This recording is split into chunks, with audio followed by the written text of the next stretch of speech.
경배 333장입니다.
경배 335장입니다. 저 안에는 눈물이 없네.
3절 부릅니다.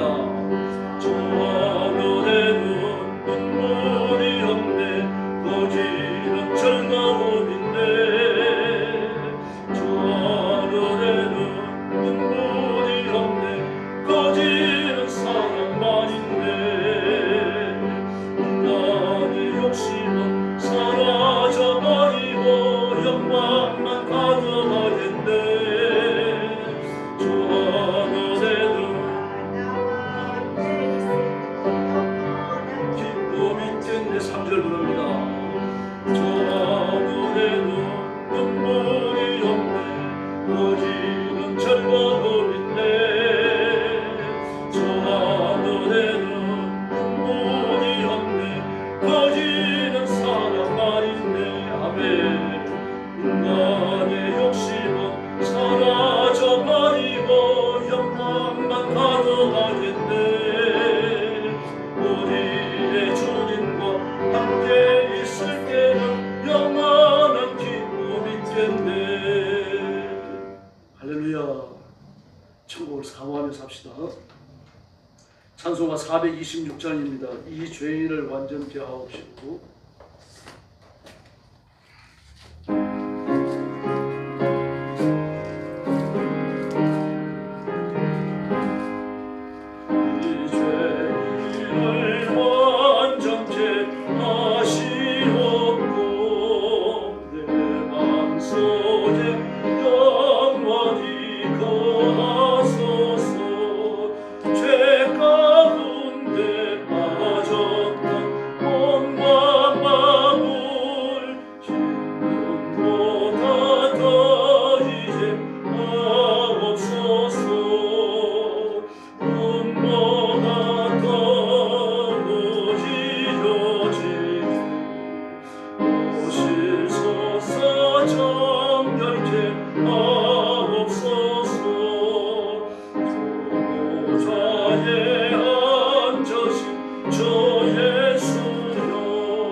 오시소서 정결케 하옵소서. 아멘.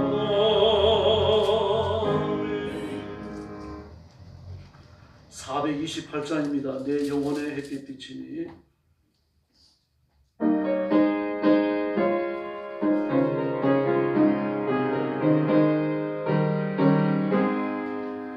내 영혼의 햇빛 비치니 주 영광 찬란해. 이 세상 어떤 빛보다 이 빛 더 빛나네. 주의 영광 빛나네.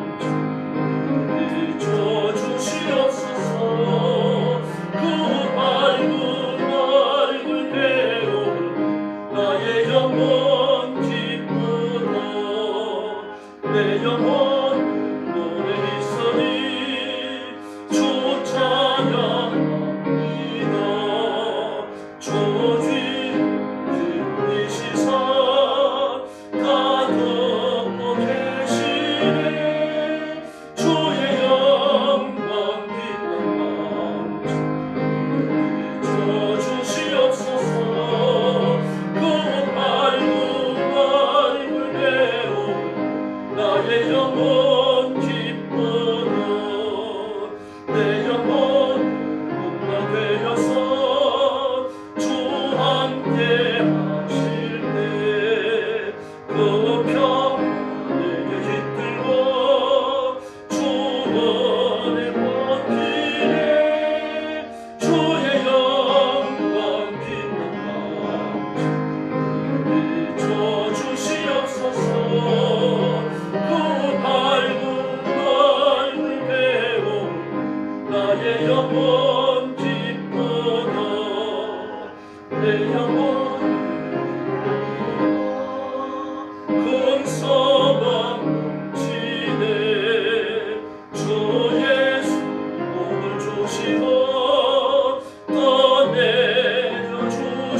떠내려주시네. 주의 영광 빛난 마음 비춰주시옵소서. 그 밝은 밝은 배움 나의 영혼 기쁘다. 할렐루야. 합심기도 하겠습니다. 오늘 밤 하나님 앞에 영광 돌리는 거룩한 일의 산제사 되도록 자신의 성결을 위해서 기도하시고 하나님 앞에 말씀대로 살지 못할 허물을 자백하시기를 바랍니다. 그리고 예배를 기쁘게 받으신 하나님께서 두 손 들고 복을 주시고 하늘의 새 힘을 부어달라고 구하시고 성령 충만함과 성령의 권능을 그러시기를 바랍니다. 새벽기도 충중을 이틀 남았는데 성도들 빠짐없이 나와서 은혜 받도록 기도해 주시기 바랍니다. 그리고 교회를 위해서 부르짖어 주시고 오늘 밤 설교하는 저를 위해서 또 말씀을 받는 여러분 자신들을 위해서 기도하시기 바랍니다. 같이 기도하겠습니다. 자비하신 아버지 감사합니다. 수요일 밤에 저희들을 주옥으로 불러 모아주시고 하나님 앞에 엎드리게 하시니 감사합니다. 이 시간 성령님 능력과 분노로 임하여 주시기를 원합니다. 우리의 예배를 받으신 거룩하신 하나님 앞에 모자람이 없는 예배 드릴 수 있도록 역사해 주시옵소서. 거룩한 자세와 제사 산 예배 하나님의 기뻐 받으실 만한 산 예물 되어져서 하나님 앞에 공헌되는 기쁨의 예배가 되도록 우리 하나님 역사하여 주옵시기를 간절히 원합니다. 예배하는 저와 성도들을 기억해 주시고 하늘문을 여시고 하늘의 복을 주시고 신령한 은혜와 능력과 권능을 주시고 주의 말씀에 붙들리는 거룩함으로 충만케 하여 주옵시기를 아버지와 간절히 원하고 기도하옵나이다. 하나님을 아는 지혜를 주시고 하나님을 아는 지식을 주시고 하나님의 손길에 붙들린 거룩한 지형을 허락해 주옵시기를 간절히 원합니다. 자비하신 하나님 아버지, 밥을 먹고 옷을 입고 먹고 마시어 살아가지만 그러나 하나님 능력 없이 살 수 없다는 사실을 깨닫고 성령의 권능 성령의 은혜 하늘의 은혜를 마음껏 구하여 충만하여 무장하도록 역사하여 주옵시기를 간절히 원합니다. 자비하신 하나님 아버지, 있다가 없어지는 세속적인 것에 마음을 두게 않게 하시고 하나님께 마음을 두게 하여 주시기를 바랍니다. 예수님만 바라보게 하여 주시기를 바랍니다. 십자가 의지하게 하여 주옵시기를 간절히 원합니다. 자비하신 하나님 아버지, 쓸데없는 영적인 교의가 없는 것 때문에 인생을 허비하지 아니하도록 도와주시고 신령한 결단과 신령한 믿음을 위해서 온몸을 다 바치는 지혜로운 성품분들 되게 하여 주옵시기를 원합니다. 오늘 밤에도 말씀을 나눕니다. 말씀을 전하는 존재 연애를 주시고 말씀을 주시던 아버지의 심경으로 전하게 하여 주시기를 바랍니다. 말씀을 받은 성도들에게 겸손함을 주시고 하나님의 말씀을 아멘으로 받게 하시고 말씀의 믿음을 화합하게 하여 주시기를 바랍니다. 그래 사람이 말씀이 제안하는 바 말씀이 약속하는 바 말씀이 명령하는 바를 다 이루는 존귀한 일꾼들이 되게 하여 주시옵소서. 교회를 주님 앞에 맡깁니다. 깨어있는 교회, 살아있는 교회가 되게 하시고 사도전 2장 예루살렘 교회와 같이 성도의 불이 임하는 교회, 뜨거운 교회가 되게 하여 주시기를 바랍니다. 성도들 가슴에 불을 주시기를 바랍니다. 교회에 불을 주시기를 바랍니다. 부흥하며 번성하며 날마다 새로워지게 하시고 구원의 큰 역사, 구원의 큰 보고 구원의 큰 권세가 충만한 교회가 되게 하여 주시옵소서. 자비하신 아버지 감사합니다. 오늘 밤에도 저희들이 모여서 주 앞에 경배합니다. 우리 주의 성도들을 제물을 받으신처럼 하나님 연락해 주시고 두 손 들고 복을 주시기를 원합니다. 주님을 사랑하는 불붙는 열정을 주시고 말씀에 붙들리게 하시며 신령한 은혜와 능력과 권능으로 나아가게 하여 주시옵소서. 말씀을 받을 때 믿음을 주시고 말씀을 받을 때 기쁨을 주시고 말씀을 받을 때 확신을 허락하여 주시옵소서. 신령하는 존의 기도 은혜를 주시고 이 말씀의 원주인이신 말씀을 주시던 아버지의 심정을 허락해 주시옵소서. 자비하신 아버지, 온 교회와 성도들을 주님 앞에 맡깁니다. 하나님이 받으시며 품으시며 복내려 주시옵소서. 예수님의 이름으로 간절히 기도 올리옵나이다. 아멘.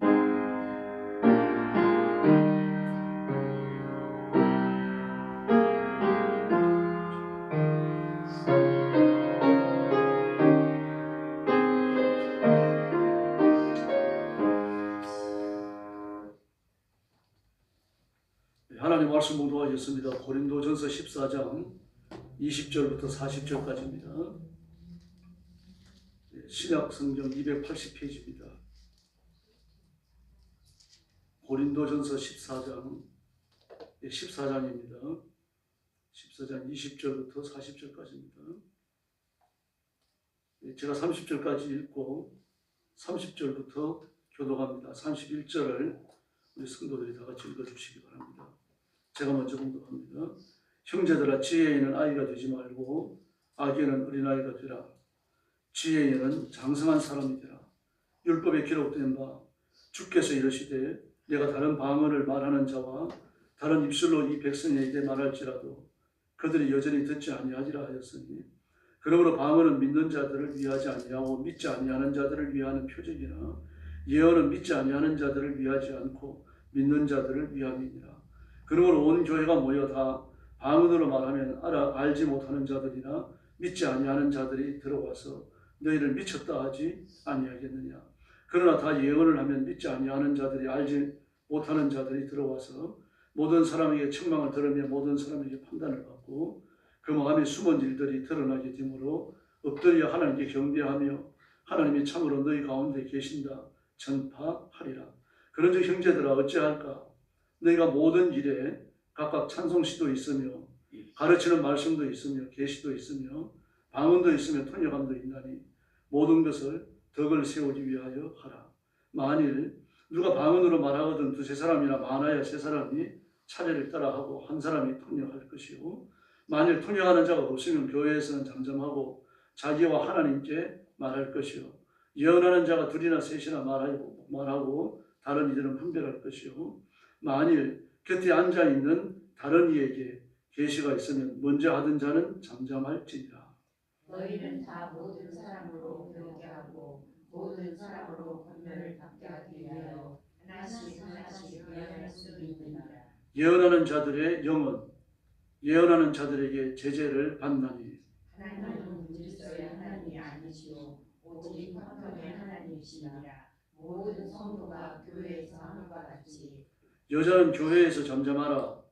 그들에게는 말하는 것을 허락함이 없나니 율법에 이른 것 같이 오직 복종할 것이요, 만일 무엇을 배우려거든 집에서 자기는 안 하게 될 것이니 여자가 교회에서 말하는 것은 부끄러운지라. 하나님의 말씀이 너희로부터 난 것이냐 또는 너희에게만 임한 것이냐.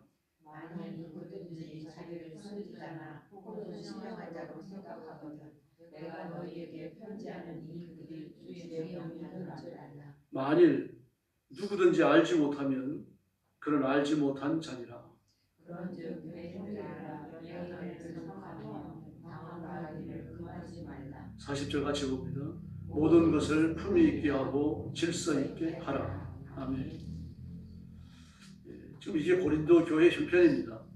은사가 충만했습니다. 방언하는 사람이 많았고 예언하는 사람이 많았어요. 더구나 방언과 예언을 공예배 시간에 하도록 허락을 했던 겁니다. 이게 교회를 혼란스럽게 만들었어요. 그래서 그에 대한 질서를 세우고 있는 것입니다. 20절에 보니까 뭐라고 말합니까? 악에는 아이가 되어라. 선을 행하는 데 있어서는 장성한 사람이 되라. 그렇게 말합니다. 악이라고 하는 게 뭡니까? 은사를 가지고 교회를 어지럽게 하는 걸 악이라고 했습니다. 방언이나 예언이나 통변이나 얼마나 귀중한 은사입니까?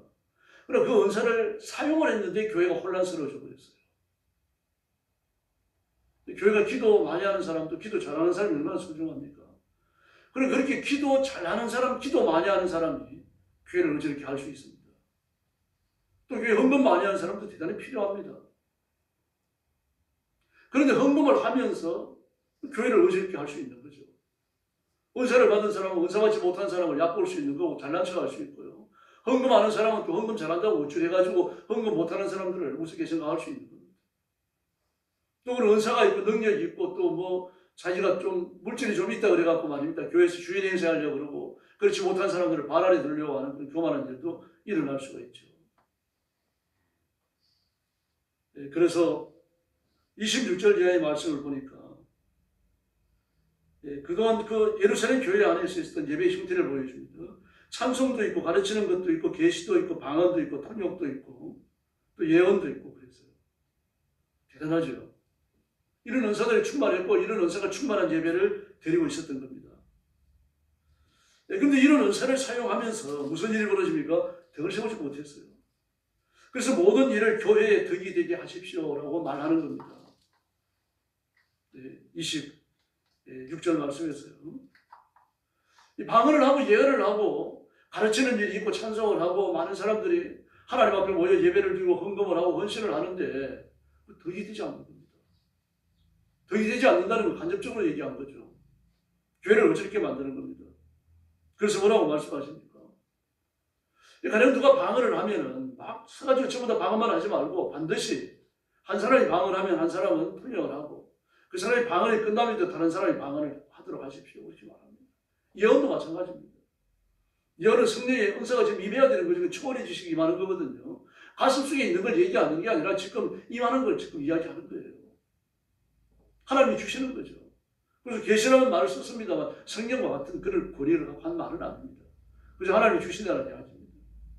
그러면 뭘 보여주실 수도 있고 귀에 들려주실 수도 있는 거죠. 또는 마음이 아주 강렬한 믿음으로 초월의 지식을 주실 수 있어요. 그런 걸 소재로 하여 기도할 때에 또 성도들을 권면할 때에 여러 사람이 일어나서 하지 말고 한 사람이 하라는 겁니다. 그리고 누군가에게 또 성령께서 임하셔갖고 예언을 하는 사람이 있으면 먼저 예언을 시작했던 사람은 서투하는 얘기죠. 절제하라는 겁니다. 이게 질서의 소중함을 이야기하고 있습니다. 오늘 본문에 나오는 것처럼 그 23절에요. 온 교회가 한 자리에 모여가지고 그냥 뭐 남녀노소가 모여가지고 전부 방언으로 왕왕왕왕왕 기도하면 불신자가 왔다가 미쳤다 그러지 않겠느냐. 뭐 실제로 그럴 수 있죠. 더불어 이 방언의 은사가 임해가지고 방언을 할 때는 기도에 깊이 들어가거든요. 그 감정의 이입이 일어날 수 있습니다. 막 큰 소리로 기도하고 제스처하면서 기도하고 막 그런 걸 바라볼 때에 아 이게 저보다 미친놈들만 있네 이러면서 그걸 가버릴 수 있다는 얘기입니다. 그래서 질서를 중요하게 지금 이야기하고 있습니다. 더구나 방언은 사람 들으라고 하는 기도가 아니죠. 하나님께 드리는 영적인 언어의 기도입니다. 그 방언의 대상이 하나님이시기 때문에 마음의 은밀한 걸 이야기할 수밖에 없죠. 그러므로 이걸 공예배에서는 방언 기도를 안 하는 게 더 은혜롭죠. 만약에 방언 기도를 해야 한다면 반드시 통변하는 사람이 있어야 되고 통변하는 사람이 없다면요 방언하지 말라고 말합니다. 그러나 하나님의 말씀은 이미 주셔서 기록되어진 말씀이 있고 구약 성경이 그렇고 하나 예수님의 전하셨던 복음서들이 그렇게 되고 있죠. 그러나 아버지 성령들은 지금 계시가 임하고 있고 성경에 기록되는 과정입니다. 그러므로 예언한다라고 말할 때 계시의 말씀이 주어질 수 있는 거죠. 지금 고린도전서 입장에서는. 그러므로 하나님의 말씀이 임하는 거잖아요. 하나님의 말씀이 임하니까 권면도 있고 책망도 있고 야단치는 것도 있습니다. 그 도덕적이지 못한 사람, 하나님 앞에 순종하지 못하는 생활, 유대인이라고 말하면서 장로들의 유전이나 중시하고 하나님의 말씀을 배관시하고 가볍게 생각하고 했던 그런 죄들에 대하여 책망을 받고 야단을 맞을 때 회개하지 않겠느냐. 그런 유익이 된다는 이야기죠. 전혀 알아듣지도 못하는 이런 말들만 계속한다고 하면 그게 어떻게 유익이 되겠느냐라고 말하고 있습니다. 우리가 지난번에 읽었습니다만 16절 말씀을 보면 내가 영으로 축복할 때 알지 못하는 처지에 있는 자가 내가 무슨 말을 하는지 알지 못하고 내 감사에 어찌 아멘하리요 라고 말합니다. 아멘하리요. 복을 빌어도 하나님 앞에 영광을 돌려도 아멘 못한다는 이야기죠. 방언으로 하면요. 그 예언의 말씀을 전파하면 다 알아들을 수 있는 말이니까 그것에 대해서는 기뻐할 수 있고 공감할 수 있고 감사할 수 있고 하나님 앞에 영광 돌릴 수 있다는 이야기입니다. 그래서 바울 사도께서는 방언과 예언에 관해가지고 바로 이와 같은 질서를 세우고 계신 겁니다. 그래서 공예배에 방언 기도하는 것.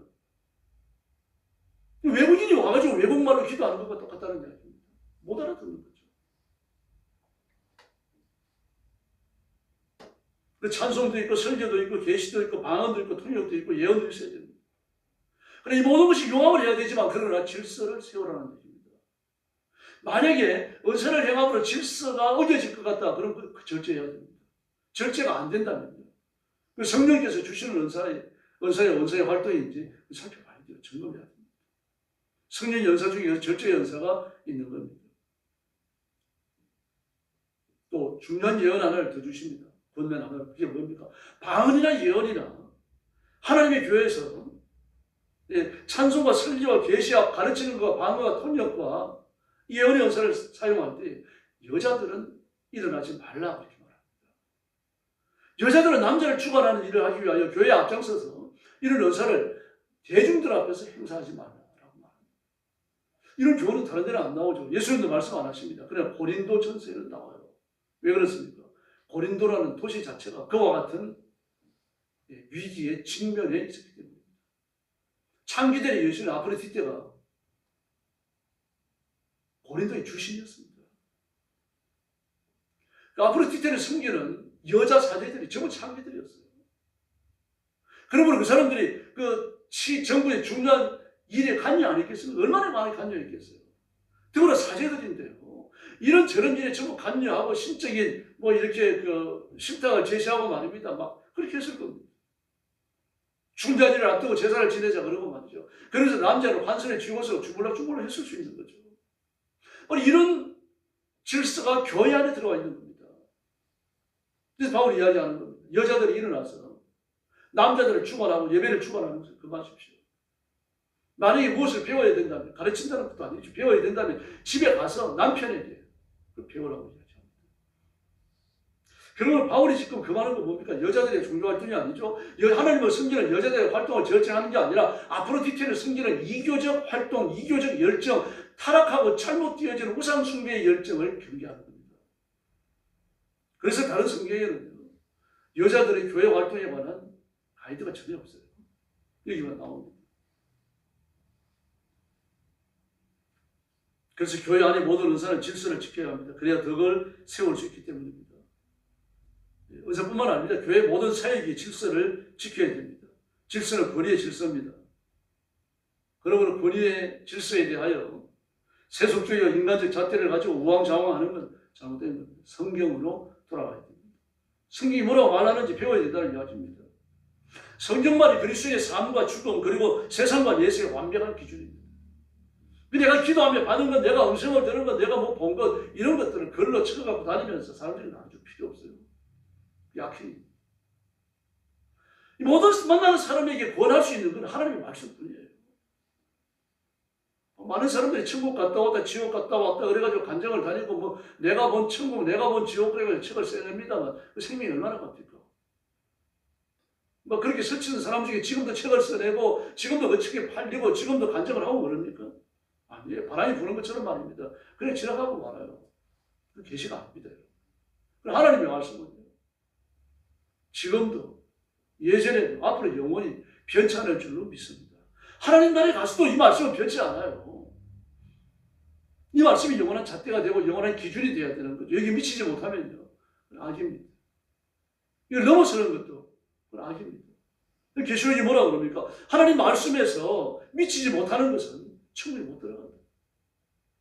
하나님 말씀에서 넘치는 것, 덧붙이는 것, 지나가는 것요, 그것도 역시 천국에 못 들어가요. 하나님의 말씀을 정점으로 우리 삶의 영향력이 행사되어져야 합니다. 이렇게 질서가 필요한 이유는요, 마귀적 혼란 때문이에요. 바울 사도께서 삼층천에 갔다 왔다 그랬죠. 삼층천, 하나님의 나라를 말합니다. 1층천은 눈에 보이는 대기권 하늘을 말해요. 유대인들에게 있어가지고 하늘 개념입니다. 히브리 개념이죠. 2층천은 마귀가 장악한 하늘입니다. 공중권세자가 마귀의 하늘. 세 번째 하늘이 하나님 나라의 하늘입니다. 근데 바울은 3층천 갔다 그랬죠. 하나님 나라에 갔다 온 겁니다. 우리는 3층천이라는 설명을 해야 되지만 히브리인들은 설명할 필요가 없습니다. 3층천 그럼 하나님 나라밖에 없어요. 하나님 나라에 가서 봤습니다. 근데 참 사람의 말로 표현할 수 없는 걸 보고 표현할 수 없는 걸 들었단 말입니다. 그런 걸 듣고 표현할 수 없는 걸 다 봤지만 그러나 그걸 말하지 않았어요. 한참이 지난 후에 내가 이런 체험을 했다. 거기에서 그칩니다. 왜 그렇습니까? 성경으로 충분하기 때문입니다. 가서 천국을 보고 왔겠죠. 예수님을 만나고 왔겠죠. 이런저런 이야기를 듣고 왔겠죠. 그 천국까지 하나님이 불러다 놓고 말입니다. 아무 말씀 한마디 안 하시고 아무것도 안 보여주시고 말입니다. 저는 벽돌방 같은 데 넣어놓으셨다고 보냈겠습니까? 보여줄 게 있으니까, 들려줄 말씀이 있으니까 천국까지 부르신 거 아닙니까? 그러나 바울은요, 한마디도 안 해요. 그 이유가 뭡니까? 다른 이유가 없습니다. 성경으로 만족해야 되기 때문입니다. 바울은 이 사실을 너무 잘 알았던 거죠.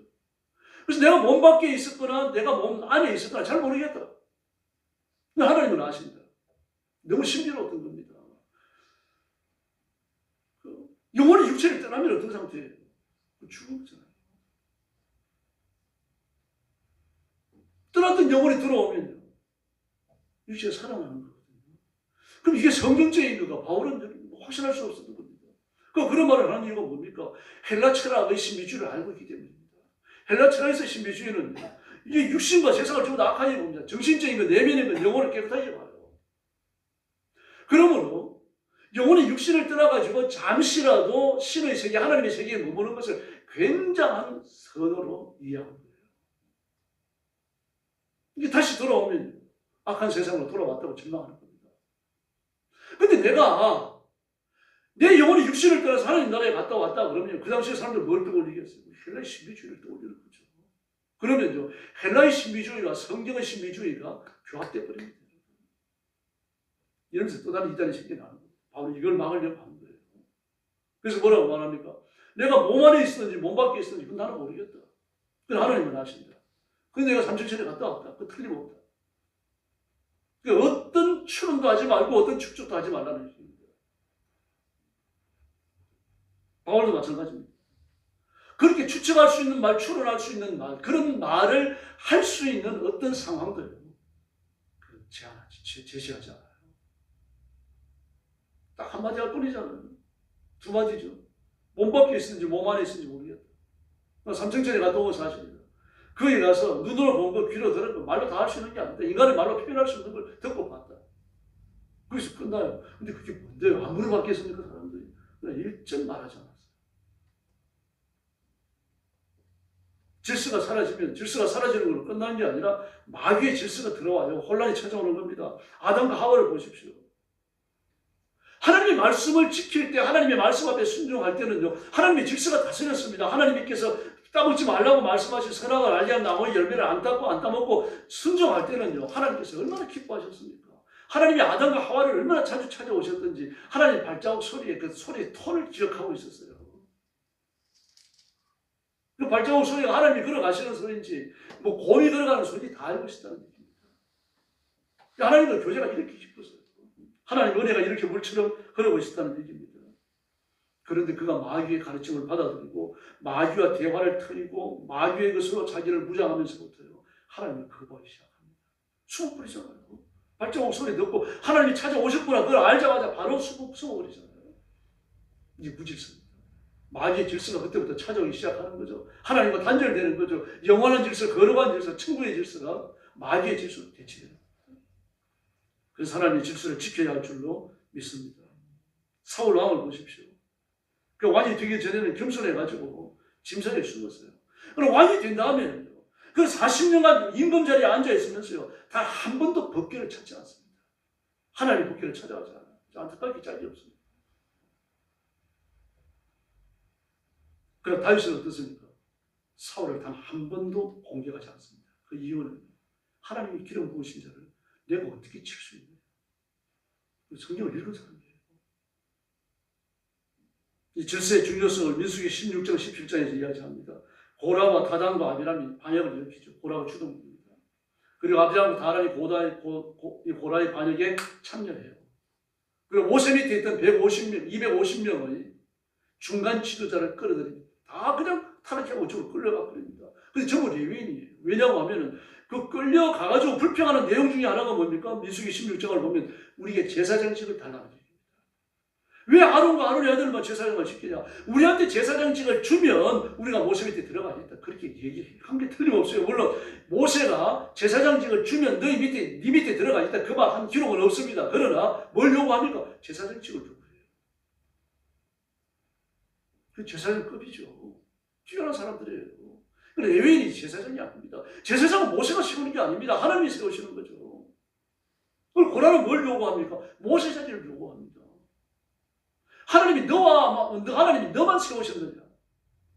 너만 왜 왕도를 타려고 하냐? 우리도 해보자. 이거예요. 그래서 하나님께서 250명이 뭐라고 말합니까? 너희들은 가서 빨리 향료를 갖고 오라. 그리고 고라이도 말합니다. 너도 향료를 가지고 250명 같이 나와라. 그리고 아론과 아론의 아들들이 가져오라고 말합니다. 그리고 다단과 아비람도 불러요. 다단과 아비람은 안 옵니다. 장막에서. 모세를 무시하는 거죠. 파멸을 넘겨질 줄 아무도 몰랐어요. 그리고 하나님 앞에 기도합니다. 하나님 우리 둘 사이에 저와 이 사람들 사이에 누가 하나님이 세운 사람인지 알게 해주십시오. 당연한 거 아닙니까? 모세와 아론을 세우신 거죠. 그러면서 고라를 그 집으로 돌려보내고 아람과 아비람도 그 다단과 아비람도 집에서 불러냅니다. 장막 앞에 섰어요. 그리고 하나님 말씀하십니다. 하나님 이들이 사람이 죽는 자연스러운 죽음으로 죽는다면 하나님께서 이들이 한 행동의 범죄에 대한 심판이라는 것을 모를 겁니다. 그리고 땅이 벌려가지고 이 사람들을 집어삼키게 해주십시오. 하나님이 이들을 심판하신다는 걸 보여주십시오. 그렇게 기도한 거 아닙니까? 그런데 땅이 입을 벌려가지고 그들을 다 삼킬 거예요. 그래서 향로에서 불이 나와가지고 250명을 다 부살라 죽입니다.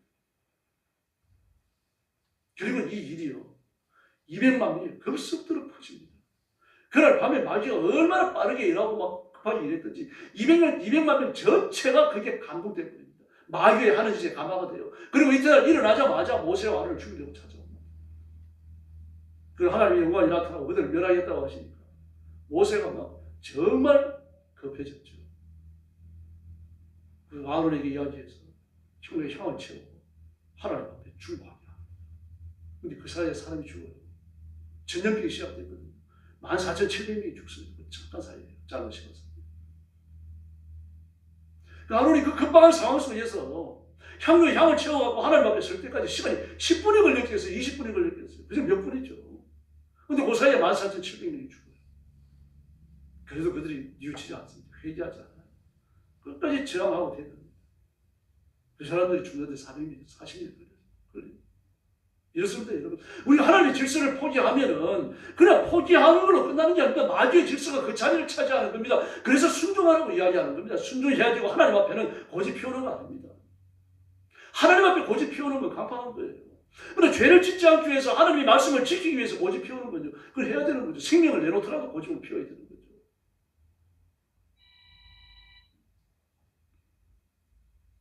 우리가 하나님 앞에서 하나님을 높이며 하나님을 영원롭게 드리며 하나님께 순종하는 일을 위해 가지고 우리의 생명을 바쳐야 할 줄로 믿습니다. 이렇게 마귀적 혼란이 찾아오는 이유는 마귀가 하나님의 통치를 거부하기 때문이에요. 마귀가 하나님의 통치를 받아들이는 그 순간 자기 있을 곳이 없어집니다. 숨 쉴 데가 없어져요. 그러면 끊임없이 사람들을 획책하고 타락시키고 기독교인들을 타락시키고 그래가지고 하나님을 저항하게 만들고 하나님의 통치에서 끌어내서 자기의 통치, 자기 발 아래 두는 겁니다. 하나님의 권위, 목회자의 권위, 교회의 권위에 순종하지 않는 건요. 마귀의 권위 안에 스스로 걸어 들어가는 겁니다. 중간지대가 없어요. 그러므로 마귀의 혼란이 시작되면 이미 유혹이 넘어간 상태입니다. 열왕기 1장에 보면 리더십의 교체 때 혼란이 또 찾아옵니다. 다윗이 이제 내일 모레면 이제 죽을 판이에요. 그러고 나니까 그 사실을 알아보고 아들에게 어떻게 합니까? 아버지가 죽으면 내가 왕이 돼야 되겠다. 그걸 해보는 내려갑니다. 내려가 사람들을 부르는데 누구 부릅니까? 다윗의 신복부 아들을 부릅니다. 대제사장 사독 불렀죠. 군대 장관 요압 불렀죠. 뭐 둘만 불렀겠습니까? 또 이런 사람들 불렀을 거 아닙니까? 그리고 막 나팔을 불고 뭐 아도니아 만세를 부르고 말입니다. 사람들이 떨쳐 일어나고 난리가 났습니다. 근데 다윗은 말입니다. 늙어갖고는 뭐 어떤 판단력도 흐려져 있어요. 누가 들어갑니까? 바세바가 들어가잖아요. 들어가가지고는 뭐라 그럽니까? 왕이 큰일 났습니다. 아도니아가 왕이 되기 위해 가지고 나팔을 불었는데 솔로몬을 청하지도 않고 왕도 청하지 않았습니다.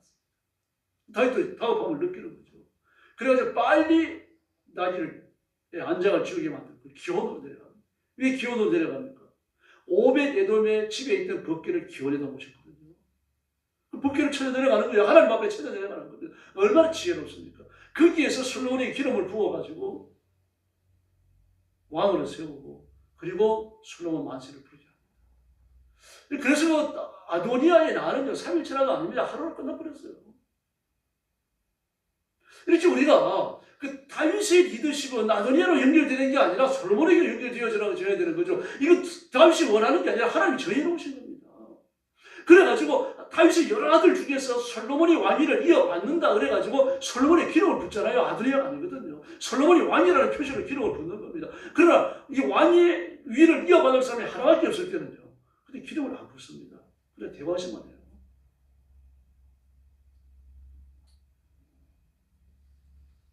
성경에 보면 하나님이 왕을 세우실 때 공통 요소가 있습니다. 하나님이 왕을 선택하십니다. 사람이 선택하는 건 아닙니다. 하나님이 왕을 선택하셨다라고 하는 것을 다 알게 하십니다. 그리고 왕자가 여럿일 경우에 반드시 선택된 사람이 기록을 붙습니다. 그리고 하나님과 왕과 백성들 사이에 언약이 주어져요. 하나님의 언약이 주어집니다. 솔로몬도 그랬잖아요. 그리고 모든 백성이 왕의 즉위를 기뻐하면서 왕 만세를 부릅니다. 아도니아에게는요. 이 중에 어느 하나라도 없었어요. 하나도 없었어요. 그 솔로몬에게는 다 있었어요. 특별히 하나님께서 제거하셨다는 사실입니다. 그래서 마귀가 이기는 것 같죠. 아도니아가 하루 일찍 시작했잖아요. 하루도 안 됐죠. 아도니아가 일찍 시작했으니까 아도니아가 성공하는 줄 알았습니다. 바세바도 사직이 됐고요. 솔로몬도 마음이 쫄았을 거예요. 내가 형 칼날에 죽는 거 아니까 그는 아마 이 위험도 느꼈을 겁니다. 그러나 하나님 누구를 보호하십니까? 다윗과 솔로몬을 보호하신 거죠. 하나님의 언약이 다윗을 통하여 솔로몬에게 흘러내려가야 되니까요. 여로보암이 아니라 로보암이에요. 그 연결되어져 내려가야 하니까 하나님과 혈통의 순수성을 보호하시는 겁니다. 언약의 순수성, 혈통의 순수성을 하나님이 보호하시고 그 혈통에서 그리고 거기에서 그리스도께서 오시도록 하시는 겁니다. 아도니아의 혈통이 아니고 다윗에게서 솔로몬으로 이어지는 그 혈통을 통해서 그 가문을 통해서 메시아가 오는 겁니다. 아도니아가 아니에요. 그러면 솔로몬이냐 아도니아나 이것은요 메시아가 오시느냐 오시지 않느냐를 결정하는 중요한 강백이 되는 겁니다. 그러므로 아도니아는 마귀에게 부응한 사람입니다. 결국 그래 됐어요. 마귀를 편들어가지고 하나님의 언약이 솔로몬에게로 이어가지 못하고 다윗에게로 끝나게 만들므로 메시아가 오는지를 원천적으로 차단하고 있던 겁니다. 그게 마귀의 회칙이죠. 그 마귀의 회칙에 늘어난 게 누구예요? 아도니아죠. 아도니아 그걸 알았을까요? 몰랐어요. 몰랐지만 결국은요 마귀로 인해서 쓰임받았고 마귀의 메시아가 오는 길을 막는 이 하나님께 대한 반역에 아도니아가 쓰임받았던 거예요. 얼마나 불행합니까?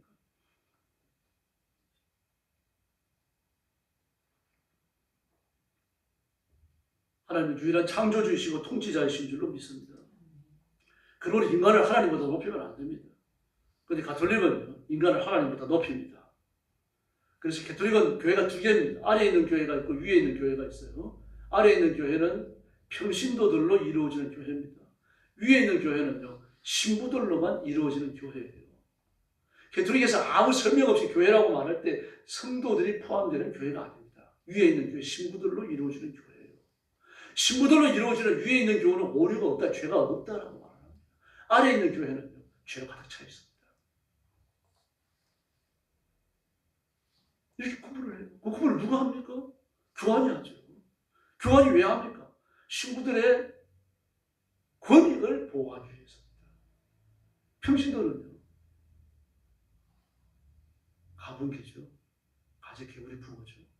자기들은요 용입니다. 위에 있습니다.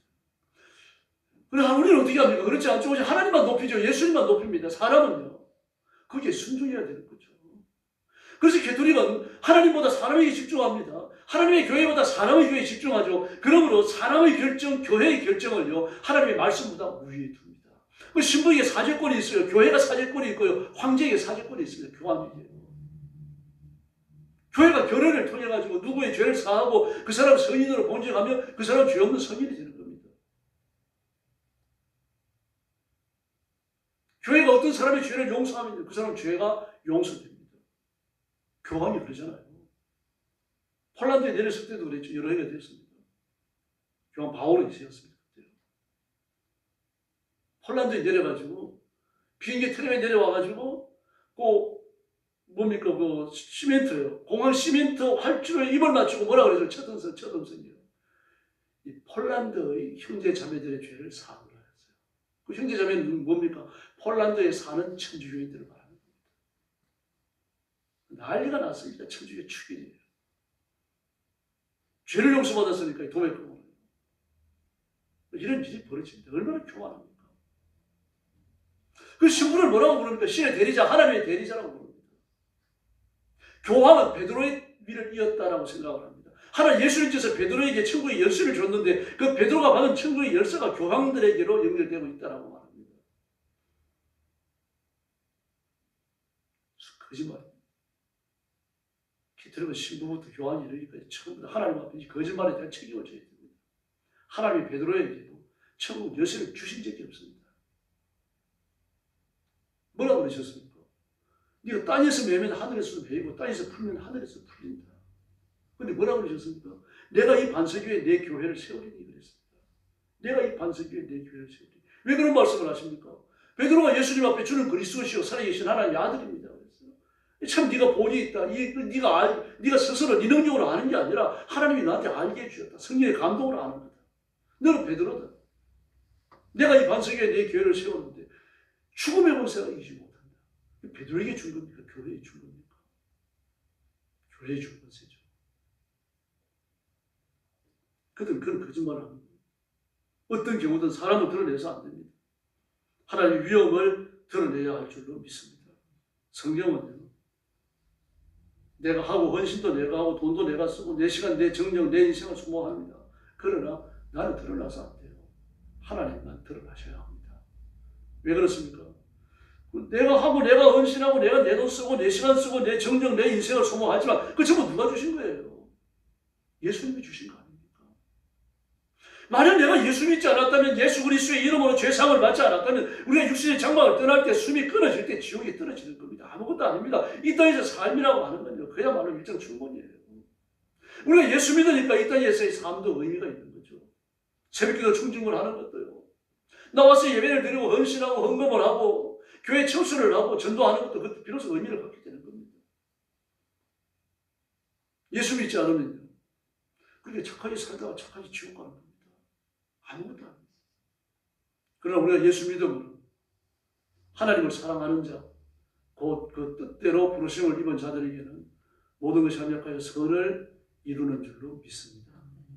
설사 우리의 실패, 절망, 좌절까지도요, 하나님의 성공으로 만들어내십니다. 그러므로 하나님만 높임을 받으시는 거죠. 하나님 주권자이시기 때문입니다. 그러므로 이 땅의 모든 물질, 내가 소유한 모든 것을 하나님의 것이라고 고백하고 실천해야 합니다. 그래야 하나님의 영광을 위해서 존재하기 시작하는 거죠. 내가 소유한 것을 내 것처럼 자랑해서 안 됩니다. 하나님이 원하실 때 언제든지 하나님 손에 놔드려야 되는 거죠.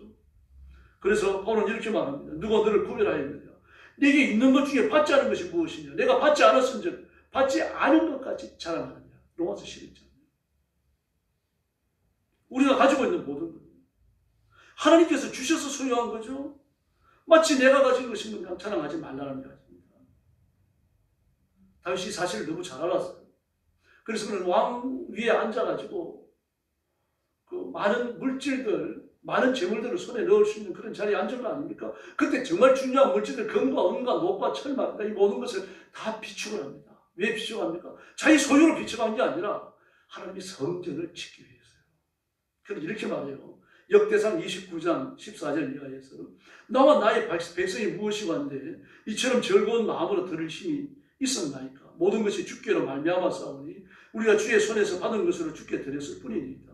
우리 하나님 여호와여, 우리가 주의 거룩한 이름을 위하여 전을 건축하려고 미리 저축한 이 모든 물건이 다 주의 손에 왔사오니 다 주의 것입니다. 할렐루야. 참 기분 좋죠. 기도할 때마다 우리 성도들 부자가 되길 바랍니다. 정말 그 간절한 마음으로 기도해요. 여러분 물질을 얻었을 때 내 것이다 손아귀에 주지 마시기 바랍니다. 하나님이 주셔서 받았으니까 하나님의 것이다. 하나님 쓰라고 명령하시면 제가 하나님 위해서 쓰겠습니다. 그 마음 가지셔야 돼요. 또 하나님이 그때 물질을 주십니다. 예루살렘 교회가 기적적인 부흥을 하고 있었어요. 엄청난 선교회가 필요했습니다. 일단 과부와 나가래가 많았습니다. 뭐 그 당시에 먹고 사는 것 자체가 숙제였잖아요. 우리 어릴 때만 해도 그랬잖아요. 겨울이 다가오면은 쌀 한두 가마 갖다 놓고 연단 뭐 100몇십 장 갖다 놓고 뭐 이런 준비 끝내놓으면 이제 겨울 한철 걱정 없이 지나가는 거 아닙니까? 일단 먹고 등 따시니까요. 먹는 거 해결되고 등 따뜻하니까 그럼 겨울 넘어가는 겁니다. 김장해놓고 이러면 먹고 살기가 그렇게 힘들었어요. 지금 그런다고 말하면요. 혈 끓 차겠죠. 인생은 그렇게 사냐.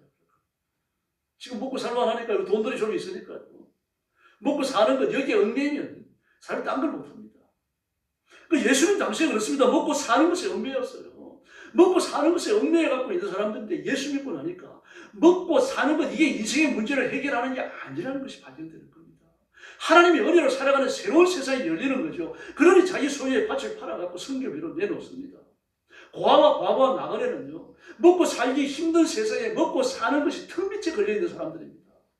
이 사람들 교회가 부재했어요. 그러니까 돈이 한두 푼 필요한 게 아니죠. 그러니까 바나바도 어떻게 합니까? 사도행전 4장 36절을 보니까요, 구브로에서 키프로스를 말합니다. 지중해에 있는 그 휴양지죠. 난 레위인 종이 있는데 이름은 요셉이라 사도들이 일컬어 바나바라 하니 그가 밭이 있음에 팔아 값을 가지고 사도들 발 앞에 두니라. 할렐루야. 이런 사람이 한둘이 아니었어요. 아나니아도 마찬가지죠. 아나니아 삽비라도 이런 일에 감동을 받아오고 자신들도 밭을 팔았습니다. 근데 목돈을 손에 쥐고 나니까 마음이 달라져 버렸어요. 그런데 생활비가 필요하니까 일부를 감추고 일부를 가져온 겁니다. 베드로도 그냥 받았으면 좋겠는데 화제를 냈어요. 이게 밥 한 돈의 전부냐? 그럼 아닙니다. 생활비 하려고 좀 떼놨습니다. 그럼 될 거 아닙니까? 누가 뭐라 그러게 생활비 한다는데 이게 전부인데요. 거짓말을 해버렸어요. 그 사단이 나옵니다. 그 자리에서 죽잖아요. 시신을 메고 나갑니다. 근데 그 아내가 왔는데 또 거짓말을 해요. 그 남편의 시신을 매다가 밖에 내놨던 사람들이 들어오는데 아내가 죽었으니까 그 시신을 또 매가. 물질에 대한 축구를 하나님께 있다고 인정하지 못한다면 다른 축구도 인정하지 못합니다. 생명까지 바치겠습니다. 그 거짓말이에요. 물질의 축구를 인정 안 하는 사람이 생명의 축구를 인정한다. 그 헛간생신입니다. 그 형식에 불과한 거죠. 바울은 심지어 생명까지도 하나님이 빌려주신 것이다. 그렇게 말합니다. 보네프 목사님은 그런 말을 해요. 독일의 목사님인데요. 이분도 좀 너무 좌파적 강했던 분인데 생각은 바로 가졌던 분입니다. 내가 남보다 더 많이 가지고 있다는 것은 축복이 아니라 책임이다. 그랬습니다. 축복이 아니라 책임이다. 하나님이 나한테 더 많은 건강을 주시고 더 많은 재능을 주시고 하나님이 나에게 더 많은 물질을 주시고 남이 갖지 않은 건강도 주시고 남이 갖지 않은 미모도 주시고 이 전부 다 책임이라는 얘기입니다. 내 소유 나 혼자 먹고 마시고 마음껏 쓰고 마음껏 즐기다가 오라고 한 게 아니라는 얘기입니다. 그 전에들은 천문학적인 돈을 버는 사람들이잖아요. 근데 그 사람들을 보면 정말 인간성이 좋은 사람들이 한둘이 아니잖아요. 그 어렵게 사는 후배들, 살려고 아등바등하는 후배들에게 생활비 정도 주는 게 아니라 집을 사든지 고급차를 사주든지 말입니다. 아니면 자기 회사에 영역을 해가지고 처음부터 다시 길러주든지 말입니다. 많은 돈을 들여야 그런 일들을 해요. 사람 하나 살려내는 거죠. 그 사람이 수많은 가정까지 살려내는 겁니다. 반듯한 사람 하나 키워놓으면요 회사 하나 하고 살아요. 뭐 그래가지고 칭송을 얻는 사람들이 한둘이 아니죠. 칭찬을 받는 사람들. 예수 믿지 않는 사람 중에도 그런 사람이 있습니다. 그리스도인들 중에서도 그런 사람들이 한둘이 아니죠. 그러면 우리가 생명의 주권을 인정해야 됩니다. 하나님, 내 생명은 하나님이 주셨습니다. 그럼 두 번째, 물질의 주권을 인정해야 됩니다. 내가 가진 모든 소유 하나님이 주셨습니다. 그 다음에 이생을 결정하는 인생의 주도권요, 이걸 하나님께 바치셔야 됩니다. 내가 하고 싶은 걸 하는 게 아닙니다. 하나님이 시키는 걸 해야 되는 거예요. 내 마음에 들지 않더라도요, 목회자가 나서가지고 이것 좀 해주세요, 그럼 하셔야 됩니다.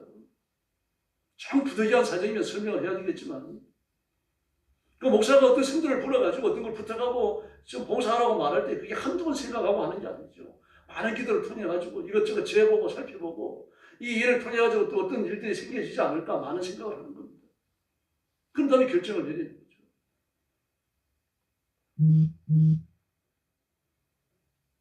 막 어떤 사람은 자기는 물질도 좀 있고 명예도 좀 있으니까 좀 큰일, 괜찮은 일을 해야 된다고 생각하는 사람도 있어요. 그것도 훌륭합니다. 그러나 작은 일에 충성하지 않으면 큰 것도 하나님이 안 맡기십니다. 그래서 우리는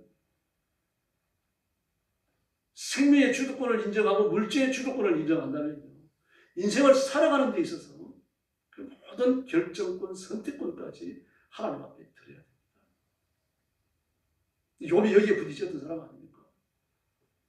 그는 자신의 성공과 실패를 전혀 선택할 수 없었습니다. 성공도 자기가 하고 싶어서 한 게 아니죠. 하나님이 그를 성공시켜 주셨거든요. 욥이 이 사실을 알아요. 이 사실을 알기 때문에 그 모든 것을 하나님이 다 가져가 버리셨습니다. 하루아침에 가져가 버리셨어요. 그래서 그가 뭐라고 고백합니까? 주시니도 하나님이시니 가져가시니도 하나님이시니 하나님의 이름이 높임을 받으실지어다. 그렇게 말합니다. 이 물질, 이 건강, 이 명예 내가 가진 게 아니라 하나님이 주셨다고 하는 사실을 알아요. 알기 때문에 그 모든 걸 하루아침에 잃어버렸다고 하더라도 잃었다고 생각하지 않습니다. 주셨던 하나님께서 가져가신 거 아니냐. 하나님이 주셔가지고 내가 그동안 잘 쓰고 잘 그렸는데 이걸로 만족한다. 내가 쓸 때가 다 됐으니까 이제 하나님이 가져가신 거 아니냐. 그럼 그걸 인정해요. 그것 때문에 범죄치 않았다고 말합니다. 욥이 벽에 부딪히는 게 뭡니까? 인생을 살아가면서 선택을 하는 선택의 주도권. 여기에 부딪힌 거예요. 친구들이 찾아와가지고 자기를 악인이다, 범죄했다, 막 죄를 지었는데 찾아도 안 나오니까 없는 죄를 지었다고 말이다 만들어가지고 덤태기를 씌우고 모함을 하고 그럽니다. 그렇다고 하더라도요, 그럼 너는 그 말을 하려면 해라. 그냥 둬야 돼요. 그 말을 하도록 허락하시는 분이 누구십니까? 하나님이시기 때문에 그 주권까지 인정을 해야 되는 거죠. 근데 그 주권에 인정을 못합니다. 하나님 앞에서 굴복해요. 그런데 친구들이 오만하고 방자한 말을 하도록 허락하시는 하나님의 주권은 인정하지 못한 겁니다. 그게 달려들었어요. 내가 뭐 잘못했느냐? 내가 하나님 앞에 죄인이다. 그렇다고 하더라도 너희들 앞에서는 내가 죄인이 아니다. 이름의 주된 본질이잖아요. 자기가 죄인이라고 말할 건 없습니다. 뭐 너희 얘기 들어보니까 그런 말 하는 게 이해가 된다. 그러나 아무리 생각해도 난 아닌 것 같다. 그 수준에서 끝나야 되는 거죠. 친구들 능청하죠, 나중에는요. 어떻게 능청합니까? 놀리고, 저주한 건 아니지만, 너희가 죽으면 세상에 의인이 하나도 없겠구나. 막 그렇게까지 나와요. 결국 하나님께 대드는 겁니다. 그래서 이게 어렵습니다, 여러분. 내가 인생을 살아가면서 이걸 선택하느냐, 이걸 선택하느냐, 이런 일이 왔을 때는 어떻게 대응하느냐, 그런 것에 대한 하나님의 주권까지도 인정해야 되는 겁니다. 성경 그것을 이야기합니다. 이때 비로소 질서가 세워지는 거죠. 하나님의 높임을 받으시는 질서, 하나님의 영광이 나타나는 질서, 하나님의 통치가 선포되는 질서가 나타납니다. 내가 받은 복, 내가 받은 은사, 내가 일하는 모든 성령과 헌신이 그렇게 사용될 때 하나님께서 기뻐하실 줄로 믿습니다. 기도하겠습니다. 자비로우신 아버지 하나님 감사합니다. 우리가 이 땅에 살면서 오만해질 때가 있고 하나님의 뜻을 오해할 때도 있고 내가 잘난 것, 내가 잘하는 것 이것 때문에 걸려서 넘어질 때도 있습니다. 저희들을 가볍게 여기시고 성령 충만함을 주시고 믿음의 부요함을 주시고 말씀에 굳게서 아버지만 따라가게 하여 주옵시기를 간절히 원하고 기도합니다. 진리가 결부되어졌을 때 절대 순종하게 하여 주시옵소서.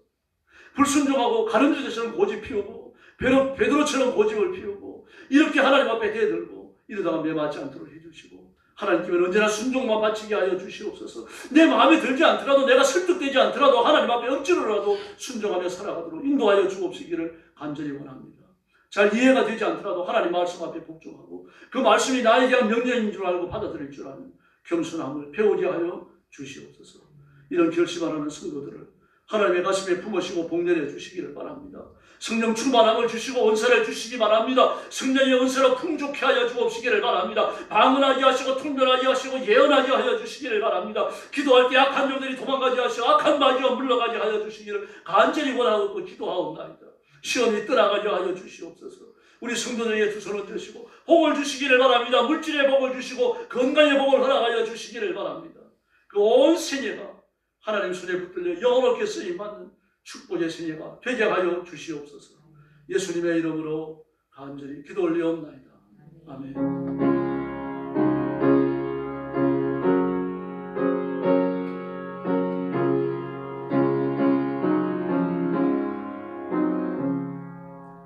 (304장) 찬송하겠습니다.